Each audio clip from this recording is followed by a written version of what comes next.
wa kullu bid'atin dhalalah wa kullu dhalalatin finnar. Ayyuhal ikhwatul kiram, kita hidup di akhir zaman yang mana banyak kejahilan menyebar dan ilmu sudah diangkat oleh Allah Subhanahu wa taala. Sesuai dengan hadis Nabi kita Muhammad sallallahu alaihi wasallam, inna min asyrati sa'ah an yurfa'al ilm wa yakthurul jahl. Termasuk tanda hari kiamat, ilmu diangkat oleh Allah Subhanahu wa taala dan kejahilan, kebodohan merajalela. Na'udzubillah. Sehingga ketika para ulama diwafatkan oleh Allah, diangkat oleh Allah Subhanahu wa taala, yang tersisa hanyalah orang-orang juhala yang berbicara di atas podiumnya. Na'udzubillah. La qala Allah wa la qala Rasul wa la qala sahabah. Yang mereka ucapkan bukanlah qala Allah, bukan ayat-ayat Allah Subhanahu wa taala, bukan hadis-hadis Nabi kita Muhammad sallallahu alaihi wasallam, dan juga bukan aqwalus sahabah. Apa yang mereka ucapkan? Dongeng-dongeng belaka. Na'udzubillah. Hinaan, umpatan, ejekan dan sebagainya. Dan itu banyak sekali di akhir zaman. Ayyuhal ikhwatul kiram, lihatlah wainal adab. Adab mereka sudah mulai hilang satu persatu. Mereka bangga dengan nisbat mereka kepada ilmu, wal ilmu bari'un min haula, dan ilmu berlepas diri dari mereka semua. Dan lihatlah para ulama zaman salaf zaman dahulu, mereka belajar adab 20 tahun sebelum mereka menimba ilmu. Dan ini disebutkan oleh Sufyan. Sufyan mengatakan, Masya Allah, kana ar-rajul idza arada an yaktubal hadis. Seseorang jika mau belajar hadis, mau meriwayatkan hadis dari Nabi kita Muhammad sallallahu alaihi wasallam, ta'abbad wa ta'addab. Dia harus menjadi ahli ibadah dan juga ahli adab. Berapa tahun? 20 sana. Selama 20 tahun ayyuhal ikhwatul kiram. Kenapa? Kapan ilmu tidak dibarengi dengan adab, hanya kehancuran yang ada, kebinasaan yang ada, dan diikuti oleh banyak manusia, menjadi kuduah-kuduah sayyi'ah. Lihatlah Nabi kita Muhammad sallallahu alaihi wasallam, bagaimana lisan Nabi kita Muhammad sallallahu alaihi wasallam dibarengi dengan adabnya. Lam yakunin nabiyyu sallallahu alaihi wasallam fahishan wala mutafahisha. Lisan Nabi sallallahu alaihi wasallam bukan lisan yang keji, bukan lisan yang suka mengumpat. Nabi sallallahu alaihi wasallam jauh dari umpatan. Makanan Nabi sallallahu alaihi wasallam ta'an wala sababa. Lisan Nabi tidak pernah menikam dan lisan Nabi sallallahu alaihi wasallam tidak pernah mencela. Maka dari itu ayyuhal ikhwatul kiram, lihatlah bagaimana Al-Imam Ibnu Mubarak mengatakan, qala li Makhlad. Makhlad berkata kepada saya, nahnu ila kathirin minal adabi ahwaj minna ila katsir minal hadis. Kita ini jauh lebih membutuhkan adab dibandingkan mengoleksi banyak hadis. Dan sekarang faktanya ayyuhal ikhwatul kiram, la adab walal ilm. Tidak ada adab dan tidak ada ilmu. Apa yang terjadi? Ruwaibidah. Dan ini sudah terjadi di zaman ini, Masya Allah. Orang-orang seperti itu ditokohkan, bahkan dianggap dia adalah ulama'nya, bahkan dia ini dianggap tokoh agamanya, padahal dia jauh sekali. Na'udzubillah. Dan ini kata Nabi kita Muhammad SAW, sanawatun khadda'at, tahun-tahun yang penuh dengan tipuan-tipuan. Yusaddaq fihal kadhib, orang yang dusta dikatakan jujur. Wa yukadzdzab as-sadiq, orang yang jujur dikatakan dusta. Wa yu'taman al-kha'in, orang yang khianat dikasih amanah, dan orang yang amanah dikatakan khianat. Na'udzubillah. Wa yuntik fiha ar-ruwaibidah, dan orang-orang ruwaibidah berbicara. Maka apa kata para sahabat Nabi kita Muhammad SAW? Ya Rasulullah, wa mar ruwaibidah? Siapa ruwaibidah itu ya Rasulullah? Maka kata Nabi kita SAW, as-safih yatakallam fi amril ammah. Orang safih, orang bodoh, tapi diutus untuk berbicara dalam kasus publik masyarakat umum. Na'udzubillah tsumma na'udzubillah. Kalau dengan kasus-kasus kecil saja bisa ribut, bagaimana dengan kasus besar dia selesaikan?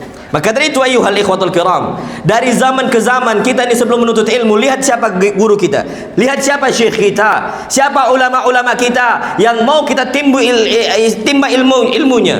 Karena nggak sembarangan ayyuhal ikhwatul kiram.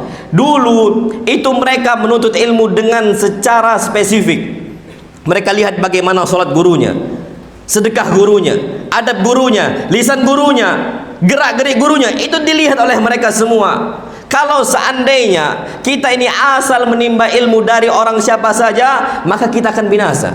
Dilihat siapa orangnya, apakah dia ini kadzdzab, apakah dia ini thiqah, ataukah dia wadda'ul hadis. Itu dibahas oleh para ulama. Laulal isnadu laqala man syaa ma syaa. Kalau seandainya bukan karena rawi-rawi yang kita kenal, siapa gurunya, siapa gurunya, siapa gurunya. Kalau seandainya tidak ada hal-hal seperti itu, laqala ma syaa man syaa ma syaa. Orang itu akan mengatakan apa yang dia suka. Na'udzubillah tsumma na'udzubillah. Maka dari itu ayyuhal ikhwatul kiram, sebelum kita menimba ilmu, lihat guru antum siapa. Seandainya ana mengucapkan hal-hal kotor dari ana, jangan antum timba ilmu dari ana. Dan itu sesuatu hal yang ana pastikan.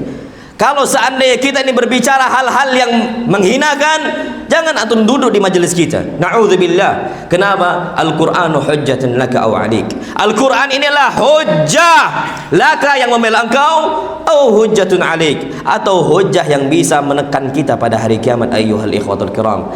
Dan lisan Nabi kita Muhammad sallallahu alaihi wasallam, lisannya adalah lisan Al-Qur'an, dan akhlak Nabi kita Muhammad sallallahu alaihi wasallam adalah akhlaknya akhlak Al-Qur'an. Sebagaimana Aisyah ditanya, "Ma kaifa akhlaqu Rasulillah sallallahu alaihi wasallam?" Bagaimana akhlaknya Nabi kita Muhammad sallallahu alaihi wasallam? Qalat kadat khuluquhul Qur'an. Akhlak Nabi sallallahu alaihi wasallam adalah Al-Qur'an Al-Karim. Beliau enggak pernah mencela sama sekali, dan beliau enggak pernah merendahkan, dan beliau diangkat oleh Allah Subhanahu wa taala karena akhlaknya. Innaka la'ala khuluqin azim. Wahai Muhammad, sesungguhnya engkau ini di atas akhlak yang besar sekali. Aqulu ma tasma'un, astaghfirullah li wa lakum wa lisa'il muslimin min kulli dhanbin fastaghfiruhu innahu huwal ghafurur rahim.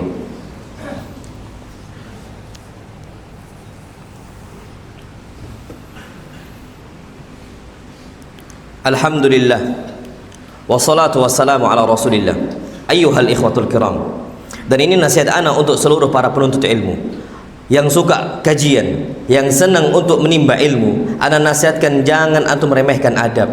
Bagaimanapun bentuknya, jangan remehkan adab sesama antum. Kenapa?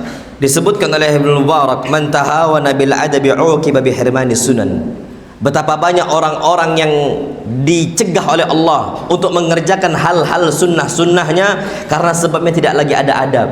Orang kapan tidak beradab, lisannya bukan lisan berzikir, tapi lisan yang mengumpat. Bukan lisan yang mengingat Allah, tapi lisan yang jauh dari Allah Subhanahu wa taala. Lihatlah Nabi kita Muhammad SAW, kana lisanuhu ratban bi dzikrillah. Lisan Nabi kita Muhammad SAW adalah lisan yang basah karena mengingat Allah Subhanahu wa taala. Tapi orang-orang yang tidak ada adabnya, percayalah sama ana, istighfarnya kering dari lisannya. Kering sekali, Masya Allah. Dan juga adab-adabnya hilang sama sekali dari diri dia. Kenapa? Karena Allah Subhanahu wa taala telah cegah dia dari hal-hal yang sunnah, disebabkan karena dia ini jauh dari adabnya. Taib, apa kata Ibnu Mubarak setelahnya? Wa man tahawana bi sunani uqiba bi hirmanil faraid. Orang kapan sudah mulai meninggalkan hal-hal yang sunnah, maka dia akan dicegat oleh Allah dari hal-hal yang Allah wajibkan. Awalnya salat sunnah ditinggalkan, sedekah sunnah ditinggalkan, lama-lama salat wajib yang dia tinggalkan, dan sedekah wajib yang dia tinggalkan. Teruslah seperti itu, terus seperti itu, kata Imam Mubarak. Maka dari itu ayyuhal ikhwatul kiram, nasihati lakum, nasihat ana untuk antum semua, dan nasihat ana untuk diri ana pribadi, ayyuhal ikhwatul kiram. Kita ini bukan manusia yang tidak pernah lepas dari dosa dan maksiat. Kita salah. Namun kita harusnya ketika salah cepat untuk bertobat kepada Allah Subhanahu wa taala, dan mudahlah kita ini berakhlak-akhlak yang baik. Karena ingat, para ulama mengatakan ilmu itu tanpa dari adab kasyajari bila thamar, seperti pohon tanpa ada buah. Tidak ada faedahnya sama sekali ayyuhal ikhwatul kiram. Apa arti dari pohon mangga kalau ternyata tidak menghasilkan mangganya? Udah habis sama sekali, na'udzubillah. Maka dari itu ayyuhal ikhwatul kiram, ingat, antum sebelum menimba ilmu, lihat siapa guru antum. Apakah dia ini beradab kepada Allah Subhanahu wa taala, beradab kepada manusia. Dan kita juga selaku penuntut ilmu harus memiliki adab-adab yang tinggi di hadapan Allah Subhanahu wa taala. Karena kita ini bukan malu dari manusia, tapi kita ini malu dari Allah Subhanahu wa taala.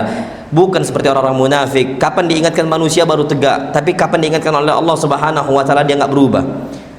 Apa kata Allah SWT? Yastahyuna minan nasi wa la yastahyuna minallah. Mereka ini malu dari pandangan manusia dan tidak malu dari pandangan Allah Subhanahu wa taala. Maka dari itu ayyuhal ikhwatul kiram, marilah kita berakhlak, marilah kita beradab, apalagi kita menisbatkan diri kita kepada ilmu. Hari Jumat ini adalah harinya kita berterima kasih untuk Nabi kita Muhammad sallallahu alaihi wasallam. Hari kita mengirimkan salawat untuk beliau dan salam untuk beliau, karena innallaha wa malaikatahu yusholluna 'alan nabi. Sesungguhnya Allah Subhanahu wa taala dan para malaikatnya telah selalu bersalawat untuk Nabi kita Muhammad sallallahu alaihi wasallam. Ya ayyuhalladzina amanu sallu alaihi wa sallimu taslima. Wahai orang-orang beriman, salawatlah kalian untuk Nabi kita Muhammad SAW dan kirimkanlah salam untuk beliau. Allahumma salli ala Muhammadin wa ala ali Muhammad kama sallaita ala Ibrahim wa ala ali Ibrahim innaka Hamidum Majid, wa barik ala Muhammadin wa ala ali Muhammad kama barakta ala Ibrahim wa ala ali Ibrahim innaka Hamidum Majid. Allahumma ighfir lil muslimina wal muslimat wal mu'minina wal mu'minat al ahya'i minhum wal amwat innaka sami'un qaribun mujibud da'wat wa ya qadiyal hajat. Allahumma ihdina li ahsanil akhlaq la yahdi li ahsan إلا أنت واصرف عنا سيئها لا يصرف عنها سيئها إلا أنت. اللهم يا مقلب القلوب ثبت قلوبنا على دينك ويا مصرف القلوب صرف قلوبنا إلى طاعتك. ربنا ظلمنا أنفسنا وإن لم تغفر لنا وترحمنا لنكونن من الخاسرين. ربنا آتنا في الدنيا حسنة وفي الآخرة حسنة وقنا عذاب النار. أقيموا الصلاة.